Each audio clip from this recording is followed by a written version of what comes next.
ઓમ નમો ભગવતે વાસુદેવાય નમઃ.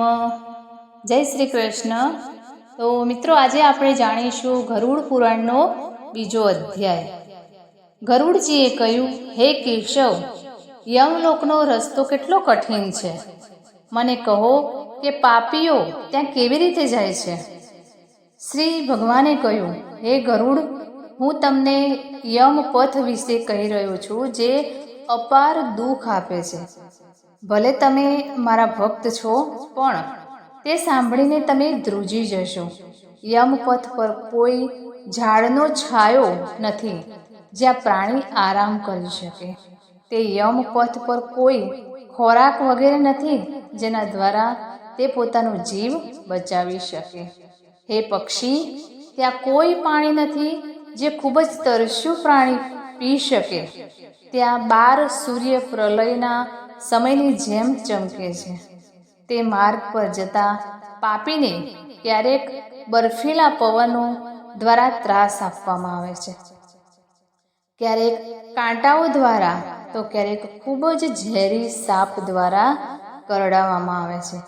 તે પાપીને ક્યારેક સિંહ, વાઘ અને ભયંકર કૂતરાઓ દ્વારા ખાય છે, ક્યારેક વીંછીઓ દ્વારા કરડાવવામાં આવે છે અને ક્યારેક આગ દ્વારા બાળી નાખવામાં આવે છે.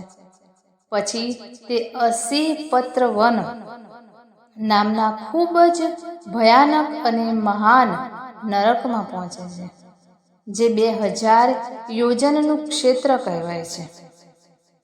તે જંગલમાં કાગડા, ઘુવડ, વાટ, ખાસ પક્ષીઓ, ગીધ, શિયાળ અને નોળિયા વસે છે. તેમાં ચારેય બાજુ અગ્નિ છે. તે પ્રાણીને તે જંગલમાં 80 પત્રના પાંદડાઓ ફાડી નાખે છે. ક્યારેક તે આંધળા કૂવામાં પડે છે અને ક્યારેક ઢાળવાળા પર્વત પરથી, ક્યારેક સરીની ધાર પર ચાલે છે અને ક્યારેક ખીલા ઉપર, ક્યારેક તે ગાઢ અંધકારમાં પડે છે, ક્યારેક તે ભયંકર ભય પેદા કરનાર પાણીમાં પડે છે, ક્યારેક તે જળોથી ભરેલા કાદવમાં પડે છે અને ક્યારેક તે સળગતા કાદવમાં પણ પડે છે. ક્યારેક તેને ગરમ રેતીથી ઢંકાયેલા માર્ગ પર ચાલવું પડે છે, તો ક્યારેક ધગધગતા તાંબાથી ઢંકાયેલા માર્ગ પર, ક્યારેક ઘણા બધા અંગારાથી ઢંકાયેલા અને ક્યારેક ઘણા બધા ધુમાડાથી ભરેલા માર્ગ પર, ક્યારેક અંગારાનો વરસાદ પડે છે, ક્યારેક વીજળી સાથે ખડકોનો વરસાદ થાય છે, ક્યારેક લોહીનો વરસાદ થાય છે, ક્યારેક શસ્ત્રોનો વરસાદ થાય છે અને ક્યારેક ગરમ પાણીનો વરસાદ થાય છે. ક્યારેક ખારા કાદવનો વરસાદ થાય છે, ક્યારેક રસ્તામાં ઊંડા ખાડા હોય છે, ક્યારેક પર્વતની ટોચો પર ચડવું પડે છે અને ક્યારેક ગુફાઓમાં પ્રવેશ પણ કરવો પડે છે. ત્યાં રસ્તામાં ગાઢ અંધકાર છે અને ક્યાંક ખડકો છે જેના પર પીડાથી ચડી શકાય છે અને ક્યાંક પરુ, લોહી અને મળથી ભરેલા તળાવો છે. યમરાજ તરફ જવાના માર્ગની વચ્ચે અત્યંત ભયંકર અને ભયાનક વૈતરણી નદી વહે છે. જો તે જોવામાં દુઃખ થાય તો શું આશ્ચર્ય થાય. તેનો ઉલ્લેખ જ ભયાનક છે. તે 100 યોજન પહોળી છે. તેમાં પરુ અને લોહી વહેતા રહે છે. કિનારા હાડકાના સમૂહથી બનેલા છે, એટલે કે તેના કિનારા પર હાડકાનો ઢગલો હોય છે. માંસ અને લોહીના કાદવવાળી તે નદી પીડા સાથે પાર કરવી પડે છે. આ નદી જે અગમ્ય રીતે ઊંડી છે અને જેને પાપીઓ ખૂબ જ મુશ્કેલીથી પાર કરે છે. તે દુર્ગમ છે કારણ કે તે વાળ જેવા ટોળાથી ભરેલી છે. તે વિશાળ મગરોથી ભરેલી છે અને સેંકડો પ્રકારના ભયંકર પક્ષીઓથી ઢંકાયેલી છે. હે ગરુડ, પાપીને આવતા જોઈને નદી જ્વાળાઓ અને ધુમાડાથી ભરાઈ જાય છે અને કઢાઈમાં રાખેલા ઘીની જેમ ઉકળવા લાગે છે. નદી ચારે બાજુ 100 જેવા મોંવાળા ભયંકર જંતુઓથી ભરેલી છે. તે વિશાળ ગીધ અને કાગડાઓથી ઘેરાયેલી છે, જેમની ચાંચ વીજળી જેવી હોય છે. તે નદી શિશુમાર, મગર, જડો, માછલી, કાચબા અને અન્ય માંસાહારી જળચર પ્રાણીઓથી ભરેલી છે. તેના પ્રવાહમાં આવતા ઘણા પાપીઓ રડે છે અને ચીસો પાડે છે અને વારંવાર કહે છે, ઓ ભાઈ, ઓ દીકરા, ઓ પ્રિય. ભૂખ અને તરસથી વ્યતીત થઈને પાપીઓ લોહી પીવે છે. તે નદી ફીણવાળા લોહીના પ્રવાહથી ભરેલી હોય છે. અત્યંત ઉગ્ર ગર્જના કરનારી, જોવામાં પીડાદાયક અને ભયાનક હોય છે. પાપીઓ તેને ફક્ત જોઈને જ હોશ ગુમાવી દે છે. ઘણા બધા વીંછીઓ અને કાળા સાપથી ભરેલી તે નદીની વચ્ચે પડેલા પાપીઓનું રક્ષણ કરનાર કોઈ નથી. તેના સેંકડો અને હજારો વમળોમાં પડીને પાપીઓ નરકમાં જાય છે. તેનો એક ક્ષણ માટે નરકમાં રહે છે અને એક ક્ષણમાં ઉપર આવી જાય છે. અરે પક્ષી, તે નદી ફક્ત પાપીઓના પડવા માટે જ બનાવવામાં આવી છે. તેનો કોઈ અંત નથી.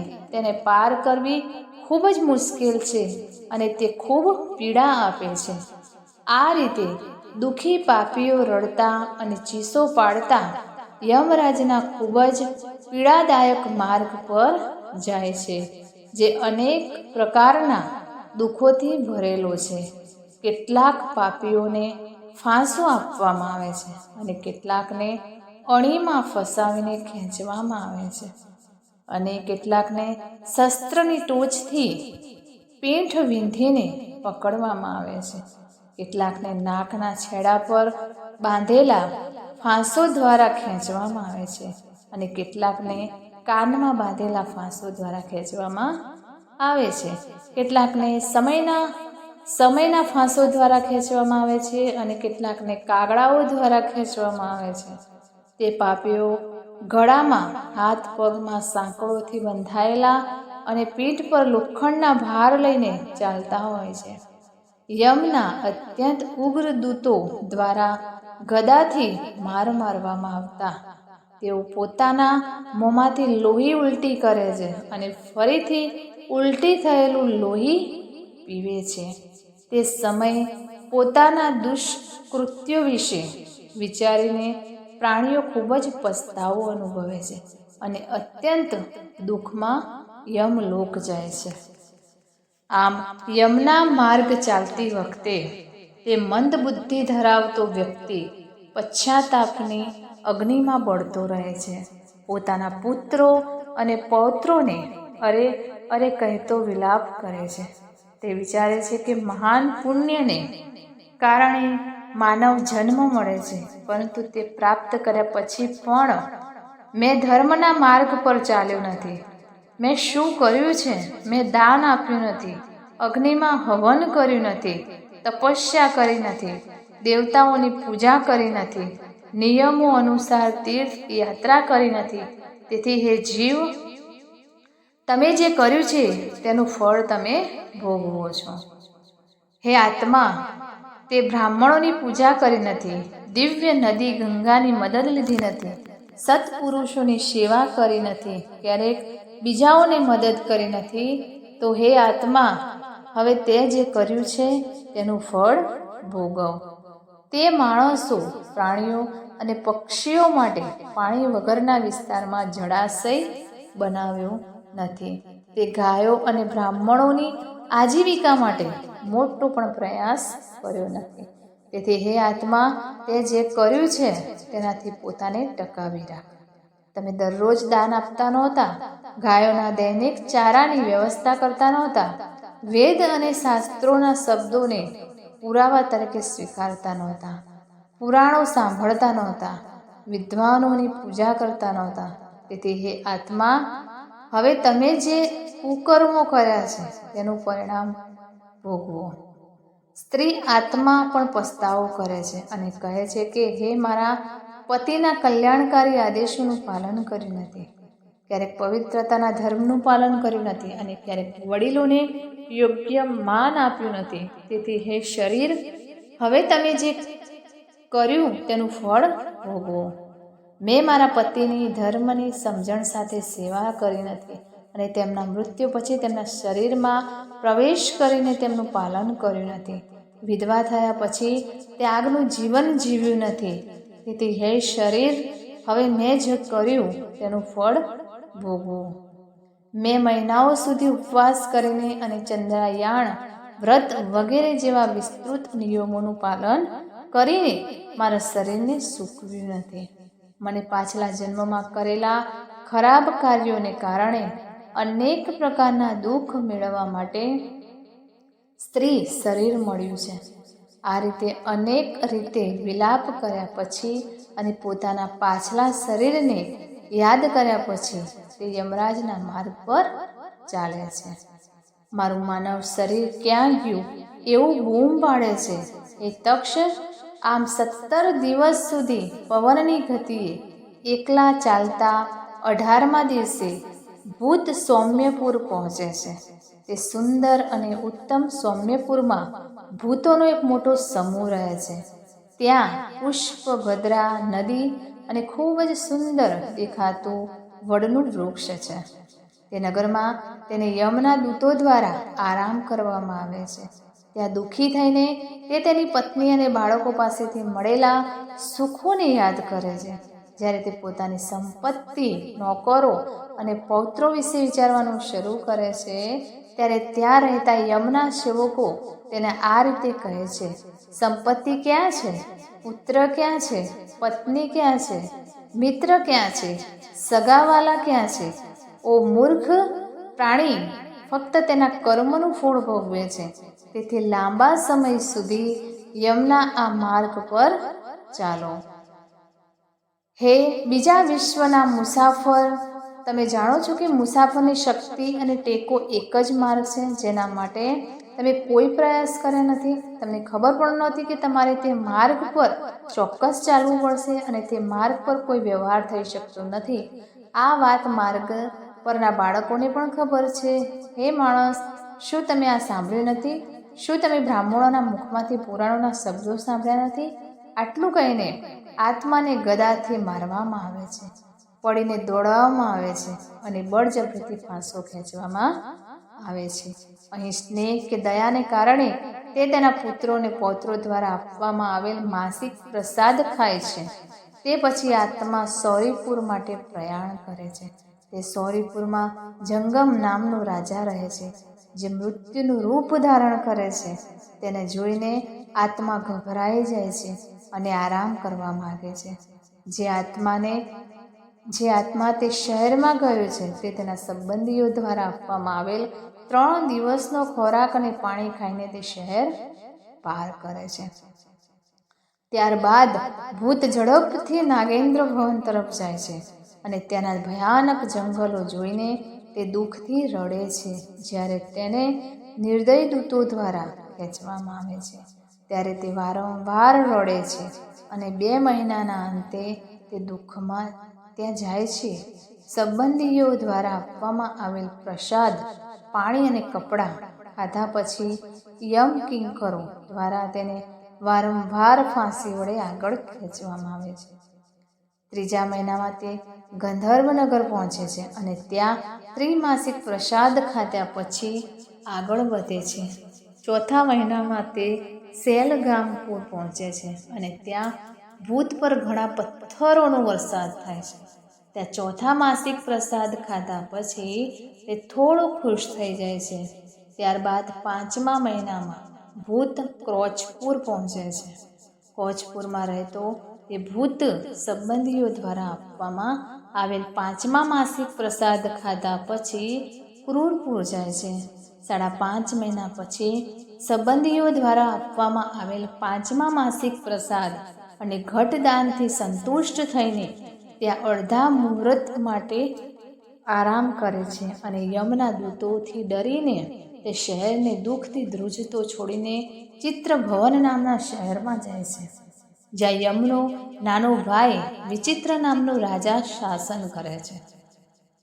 જ્યારે તે પ્રાણી વિશાળ શરીરવાળા રાજાને જોઈને ડરીને ભાગી જાય છે, ત્યારે કૈવર્ત ધીવર સામે આવે છે અને તેને કહે છે, અમે આ મહાવૈતરણી નદી પાર કરવા માંગતા લોકો માટે એક હોડી લાવ્યા છીએ. જો તમારામાં આ પ્રકારનું પુણ્ય હોય તો તમે તેમાં બેસી શકો છો. જ્ઞાની ઋષિઓને દાનને વિતરણ એટલે કે દાનની વહેંચણી કર્યું છે. આ વૈતરણી નદી ફક્ત વિતરણ દ્વારા જ પાર કરી શકાય, તેથી તેને વૈતરણી કહેવામાં આવે છે.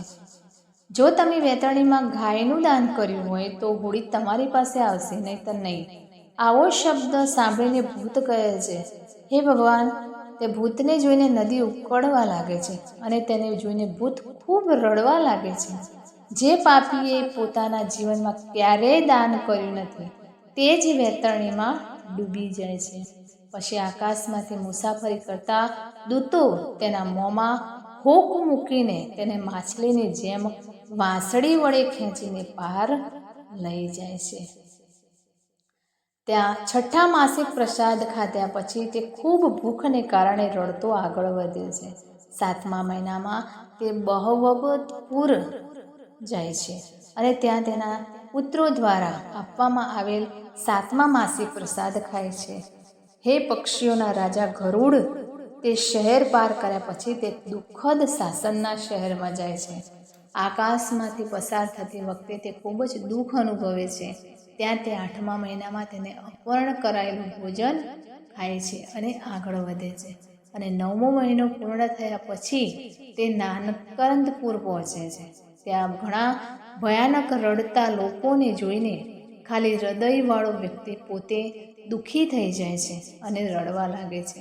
તે શહેર છોડીને 10મા મહિનામાં યમના દૂતોથી ડરીને ખૂબ જ મુશ્કેલીથી સુતપ્ત ભવન નામના શહેરમાં પહોંચે છે.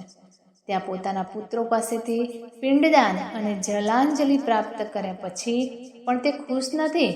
11મો મહિનો પૂર્ણ થયા પછી તે રુદ્ર રૂપ જાય છે અને ત્યાં તે પોતાના પુત્રો દ્વારા આપવામાં આવેલ 11મું માસિક પિંડ ખાય છે. 11.5 મહિના પૂર્ણ થયા પછી તે આત્મા પયોવર્ણ નામના શહેરમાં પહોંચે છે. ત્યાં ભૂતોને ત્રાસ આપતા વાદળો ભારે વરસાદ વરસાવે છે. ત્યાં દુઃખી ભૂત અબ્લિક શ્રાદ્ધનું પિંડ ખાય છે. આ પછી વર્ષ પૂર્ણ થયા પછી તે આત્મા શીતળાધી નામના શહેરમાં પહોંચે છે, જ્યાં બરફ કરતાં 100 ગણી વધુ ઠંડી હોય છે. ઠંડીથી વ્યથિત અને ભૂખ્યો થઈને તે આત્મા 10 દિશાઓમાં એ આશા સાથે જુએ છે કે કદાચ મારો કોઈ સગો ક્યાંક હશે જે મારા દુઃખને દૂર કરી શકે. પછી યમના દૂતો કહે છે, તમારું આટલું પુણ્ય ક્યાં છે? પછી વાર્ષિક પ્રસાદ ખાધા પછી તે ધીરજ મેળવે છે. ત્યારબાદ વર્ષના અંતે યમપુર નજીક પહોંચીને તે ભૂત બહુ ભીતિપુર જાય છે અને 1 હાથ જેટલું માપીને પોતાનું શરીર છોડી દે છે. હે પક્ષી, ફરી એકવાર પોતાના કર્મોના ફળનો આનંદ માણવા માટે તે અંગૂઠાના કદના હવનમાં ત્રાસદાયક શરીર મેળવીને યમના દૂતો સાથે જાય છે. હે કશ્યપ માજ, જેમણે મૃત્યુ સમયે શરીરનું દાન આપ્યું નથી, તેઓ યમના દૂતોના મજબૂત બંધનોથી બંધાયેલા ખૂબ પીડા સાથે યમપુર જાય છે. હે આકાશયાત્રી, ધર્મરાજપુરમાં 4 દરવાજા છે, જેમાંથી મેં તમને દક્ષિણ દરવાજાનો માર્ગ વર્ણવ્યો છે. મેં તમને કહ્યું છે કે ભૂખ, તરસ અને થાકથી પીડાતા જીવો આ મહાન અને ભયાનક માર્ગ પર કેવી રીતે જાય છે. હવે તમે બીજું શું સાંભળવા માંગો છો? તો મિત્રો, આમ ગરુડ પુરાણ હેઠળ સર્વોદ્વારમાં યમ માર્ગ નિરૂપણ નામનો બીજો અધ્યાય અહીંયા પૂર્ણ કરીશું. ફરી મળીશું મિત્રો આગળના અધ્યાયમાં. ત્યાં સુધી નમસ્તે, જય માતાજી, જય શ્રી કૃષ્ણ, હર હર મહાદેવ.